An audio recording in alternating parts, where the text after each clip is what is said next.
Health is wealth. Health is everything. When you're looking, feeling amazing, everything else just falls into place. It feels easy, right? And so I think everybody wants to get in great shape, but most people aren't in good shape.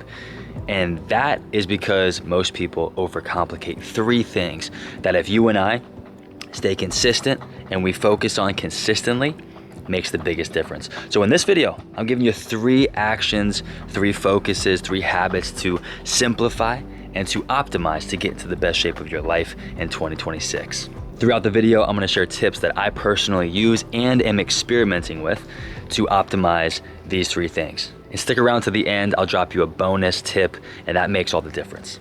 So with that being said, let's dive into the video. All right, this one is not sexy. It's kind of boring actually, and everybody knows the answer, and that is the number 1 thing to get into the best shape of your life has to be sleep. It has to be recovery. Even training, even working out, it's great for the muscles, but the truth is we don't build muscle in the gym, we tear it down. And when we actually build the muscle that's so vital to longevity and energy and confidence and injury prevention for that matter, it happens when we sleep. Sleep is incredibly important for you and I's overall well-being. So it is directly correlated to energy, to focus, to recovery, to hormones, mental health and clarity, you name it, focus. So sleep is important. That's why it matters. I think you and I would agree on that. I think it's pretty obvious. But if it's so simple, if it's so known that sleep is everything, why are we not getting proper sleep? That's a great question. I asked myself that in 2025. I'm like, look, I got 2 kids, so it is a seasonal type of thing. You sometimes get really good sleep. Other seasons, you don't get great sleep. But there are a few ways to simplify this and to make quality sleep a consistent lifestyle. Number 1 is healthy boundaries. For me personally, I do not like to take calls or even like respond to texts after 8 p.m. I just love having this routine, this kind of boundary, this shield of protection for my mental health. Because I don't want to know what goes down on Slack. I don't want to know what fire I may or may not need to put out. I don't want to hear about whatever it may be. And sometimes it's just not even negative things. It's being able to be available that sometimes you run the risk of, jacking up stress or not getting into that downtime routine. So having healthy boundaries like phone on do not disturb, airplane mode, off social media at a certain time has been amazing for me. I stopped scrolling a lot starting this year, and most of my scrolling from last year, if I'm honest, is like 8 p.m. to 10. So the single greatest habit that I've changed is my evening routine for better sleep.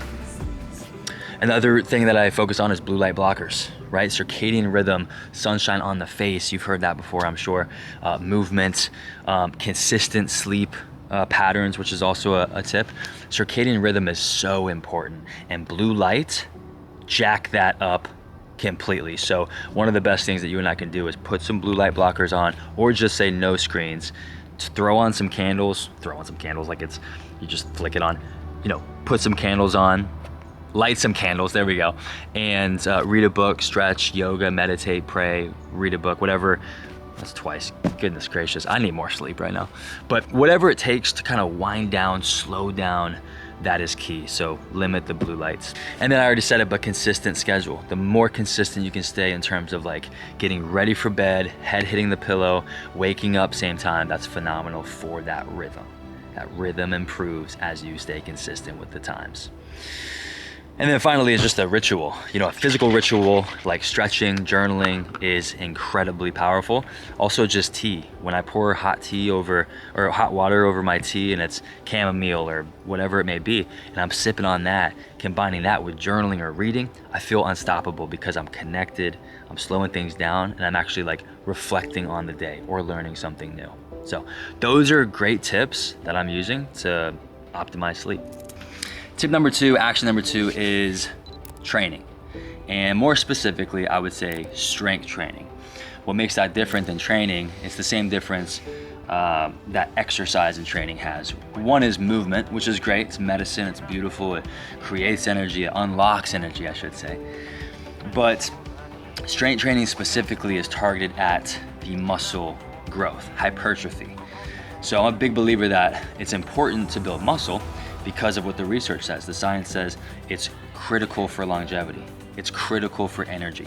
Building muscle, keeping muscle is one of the most important things for injury prevention into our 70s, 80s, 90s. Muscle is directly correlated with improved metabolic function. Can't speak.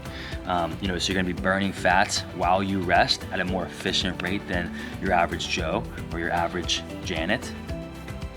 So adding muscle is almost an essential thing. It should be if you're wanting to get in the best shape of your life. Now, most people go wrong by either going all in or all out. Like they're training, same thing with sleep and diet and training. They're either all in or all out. So they're hitting the gym 6-7 days a week, right? They're in the gym for an hour plus during those workouts. And anything like to an extreme, by definition, is harder to stay consistent with. So massive believer to simplify training.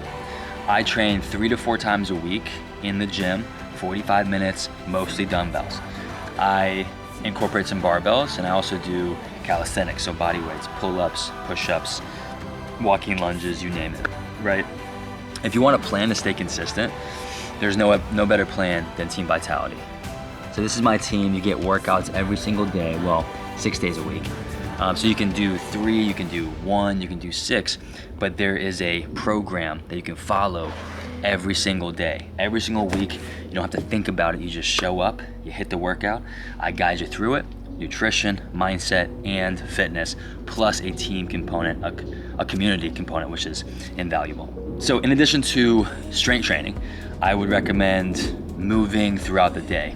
Most importantly, in the morning. First thing, you want to spend 30 minutes of some type of movement, whether it be walking, stretching, lifting weights, running, or yoga, an actual flow that would be most beneficial to getting in an optimal state, which then creates momentum to stay fit and be at your best throughout the day. And if you win the days, you win the weeks, you win the months and the years, and pretty soon you are in the best shape of your life. Pretty much does it. So join Team Vitality, stay fit, lift weights, don't skip the gym, and do not skip leg day.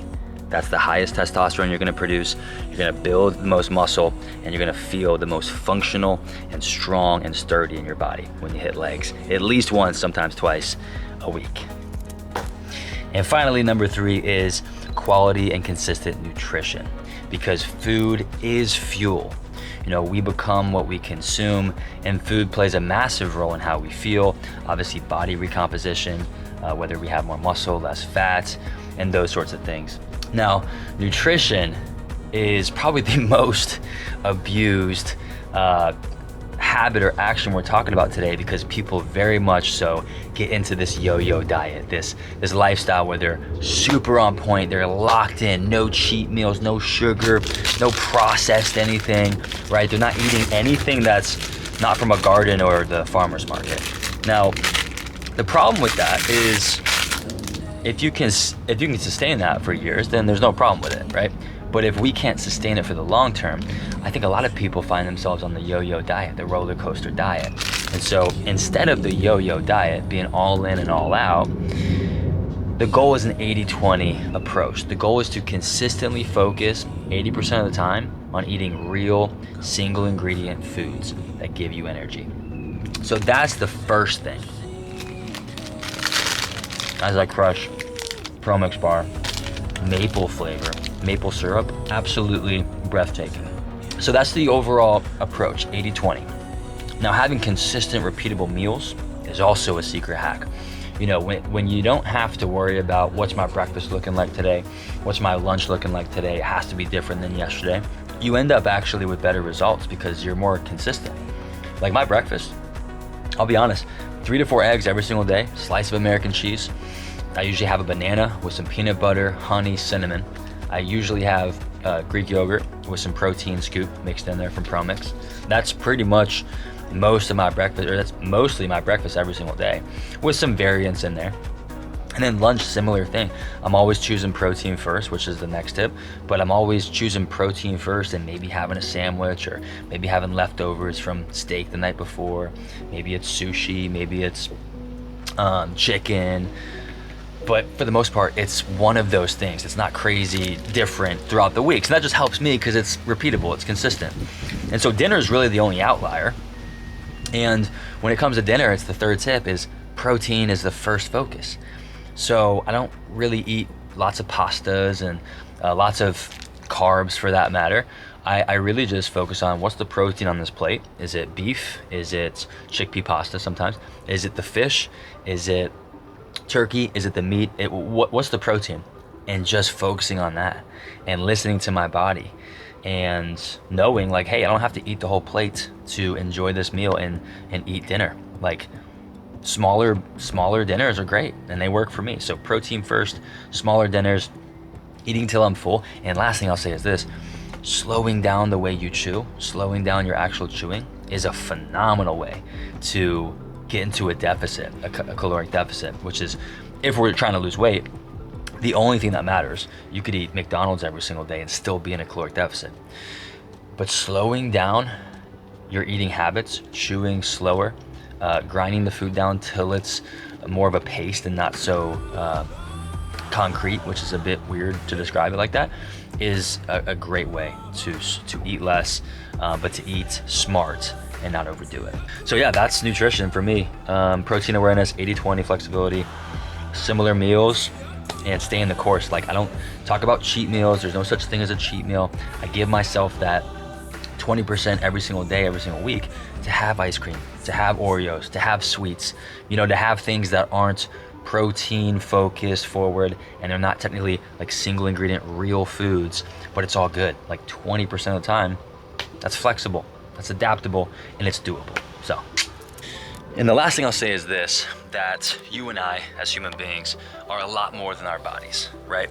The fitness industry gets it twisted and makes it all about the externals and even all about the internals when it comes to, sleep and hormones and everything like that. But what doesn't get talked about enough, in my opinion, is the soul aspect, the spirit, body, mind, spirit. As human beings, we are 3 in 1. And so having self-care is great, because if you can't have a full cup, if you're not overflowing, you can't flow and pour into others at the level you could if you were overflowing. But soul care is even better than self-care, because when you're taking care of your soul, when you're spending time in meditation, when you're spending time in prayer, I'll speak for myself, when I'm spending time in these things, journaling, sitting in silence, spending time with God, practicing the presence, spending time in nature. Wow, I should talk about the first person and not say you more often, because this is great. For me, it's such an anchor to my soul, an anchor to my day. Because honestly, sometimes sleep's not there. You get hurt, sometimes training's not there. And you know what? Life's tough and stressful. Sometimes nutrition's not consistent, it's not there. But that's why I'm saying the bonus tip and the most important tip is to take care of your soul. Take care of your heart, your soul as a human being. Connect with God. Connect with a bigger purpose than yourself. Connect with people. Relational health is like such an underrated form of health and wellness. So don't forget, in all of your training, in all of your fueling, in all of your recovering, to take care of your soul. Take care of who you are at your core. And that, my friend, is the secret. That true you is loved, unconditional, limitless, powerful. Don't forget who you are. Hope you enjoyed the video. Leave a comment with the habit or the focus that you are going to take a step toward building or improving in 2026 this week. All right. Thanks for watching. Love you. Keep becoming more you. And if you want to see what I'm doing, 4 rules to live by, click on that video. All right. See you next time.